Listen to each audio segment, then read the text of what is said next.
ইরানের already air force তো নাই, তারপরে তাদের এয়ার ডিফেন্স সিস্টেম সেটাও শেষ, নেভি শিপ মানে নেভাল ফোর্স সেটাও শেষ। ইরানের এখন আছে যে পদাতিক বাহিনী, যেটাকে মানে স্থলে যুদ্ধ টুদ্ধ যারা করে। তো ইরান ভাবছিল আমেরিকা বা ইসরায়েল এরা মনে হয় যে ওখানে পদাতিক বাহিনী নামাবে, জি না, এই বোকামিটা তারা করবে না।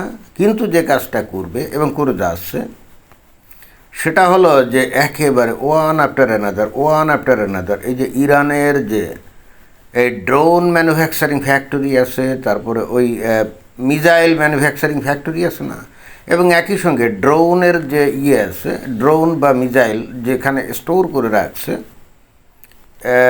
গোডাউন অথবা সাইলো যাই বলি না কেন, এইগুলো খুঁজে খুঁজে বের করে একেবারে ওই যে সারা দিন রাত এখন ইরানের আকাশে আমেরিকা এবং ইসরায়েলের বিমান উড়ে বেড়াচ্ছে।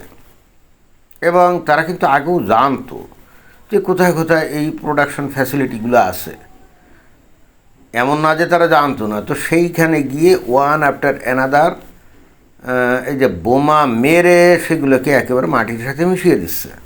আর যেগুলো নাকি পাহাড়ের নিচে গুহার মধ্যে লুকানো আছে, সেখানে কি করছে, ওই যে এন্ট্রেন্স যে মানে ঢোকার পথ বা প্রবেশ পথ বা বের হওয়ার পথ, ওখানে জিবিইউ বোমা অর্থাৎ বাংকার ব্লাস্টার বোমা মেরে ওই ঢোকা এবং বেরোনোর পথ এগুলো বন্ধ করে দিচ্ছে।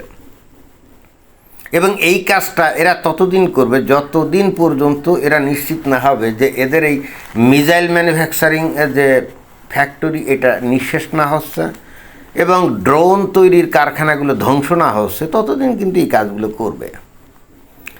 এবং একই সঙ্গে আর একটা কাজ করবে, সেটা হলো এই রেজিমের পতন না ঘটা পর্যন্ত এভাবেই কিন্তু ফ্রি স্টাইল বোমা মেরে যেতেই থাকবে। ইরান কী ভাবছে আমি জানি না। তারা যদি মনে করে যে এইভাবে থাকবে এবং একটা পর্যায়ে আমেরিকা এসে এখানে পদাতিক বাহিনী নামাবে এবং তারপরে তাদেরকে ক্ষমতা থেকে হটানোর চেষ্টা করবে, no, that's not going to happen, that's not gonna happen. এটা হলে ইরান বুঝতে পারছে না।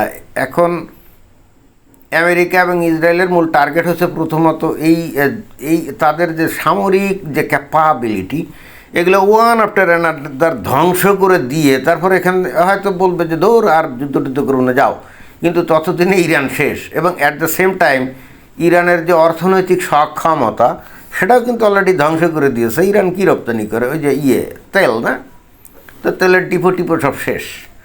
এবং এরপরেও ইরান নথি স্বীকার না করলে তাদের যে ওই তেল আছে না, শিল্পগুলো আছে না, যেখানে তেল উৎপাদন করে, এতদিন তো তেলের ডিপো ধ্বংস করছে, যেখান থেকে তেল উৎপাদন করে ওই কূপগুলো তো ধ্বংস করেনি, এরপরে কিন্তু এই কূপগুলো ধ্বংস করবে। ইরান যা ভাবছে বিষয়টা তা না।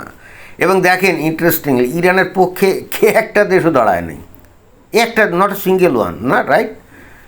ওই রাশিয়া অথবা চায়না হয়তো ভিতরে ইন্টেলিজেন্স ইনফরমেশন দিয়ে সাহায্য করছে, তাদের স্যাটেলাইট আছে না, আমেরিকার ঘাঁটি কোথায় আছে, আমেরিকার এম্বাসি কোথায় আছে, এইটার কোঅর্ডিনেট দিয়ে হয়তো সাহায্য সহযোগিতা করছে। এবং তখন ইরান কিছু ব্যালিস্টিক মিসাইল অথবা ওই ক্রুইজ মিসাইল ছাড়ছে, কোনোটাতে গিয়ে কিন্তু আঘাত হানছে, এমন না যে একেবারে আঘাত হানে নাই, আঘাত হানছে, কিন্তু এগুলো করে তো কোনো ফায়দা নেই। ইরান ওই যে শুনলাম যে ওই আমেরিকার কিছু থার্ড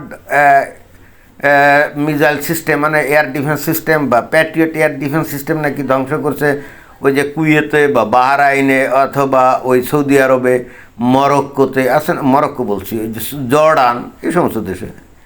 আসলে বোঝে নাই এগুলো ধ্বংস না যদি হয় তাহলে আমেরিকার টাকা পয়সা আয় করবে কোথা থেকে? যুদ্ধ শেষ হওয়ার পর আমেরিকার দরকার আছে না থার্ড অথবা প্যাট্রিয়ট এগুলো বিক্রি বাটা করার, এগুলো তো দরকার আছে রে ভাই। আসলে ইরান বোঝে নেই।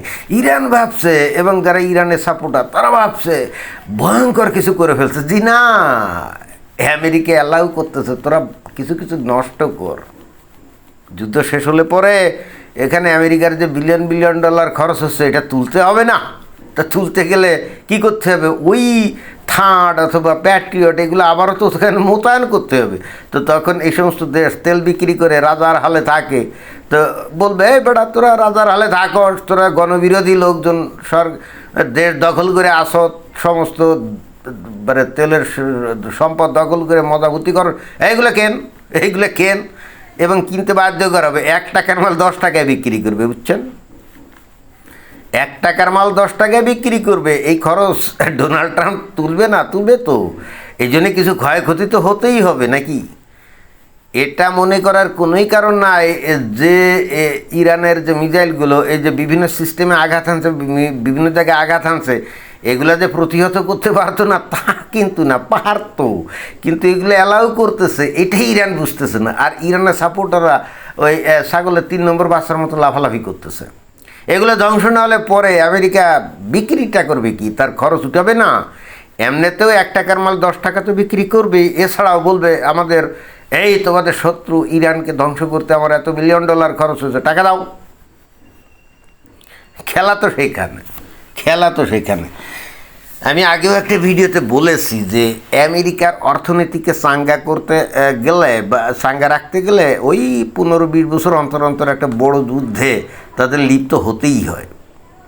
এটার একটা অন্যতম কারণ হচ্ছে এই 15-20 বছরের মধ্যে ওই যে আগের যে অস্ত্রপাতিগুলো আছে না, ওগুলো তো সেকেলে হয়ে যায়, নিত্য নতুন মডেলের অস্ত্র বের হয় না, আরও সফিস্টিকেটেড, আরও নিখুঁত।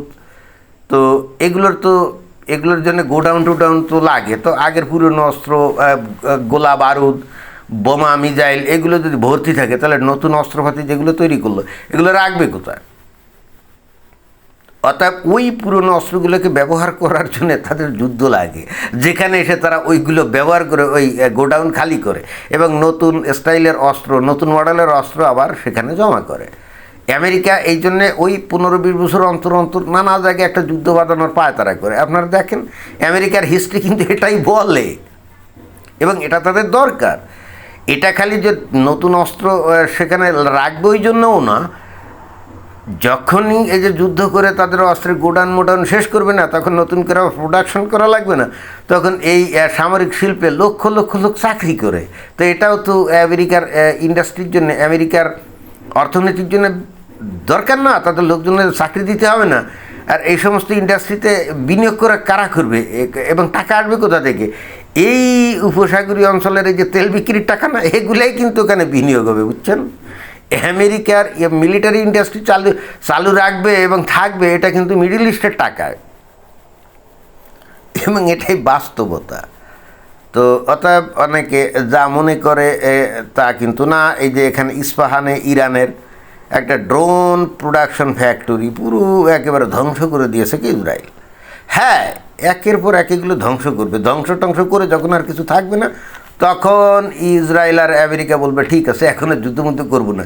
এতে করে এখানে রেজিমের পরিবর্তন হলো কি হলো না, এটা কোনো ব্যাপার না। এরপরে ইরানের পাবলিক যদি মনে করে রাস্তায় নেমে আন্দোলন করে এই ইসলামী রেজিমের পরিবর্তন ঘটাবে, এটা তাদের ব্যাপার, এটা সম্পূর্ণ ইরানের নিজস্ব ব্যাপার, তাই না? এখানে এই ইসরায়েল আর আমেরিকা এসে মাথা ঘামাবে না, এটাই বাস্তবতা। ধন্যবাদ।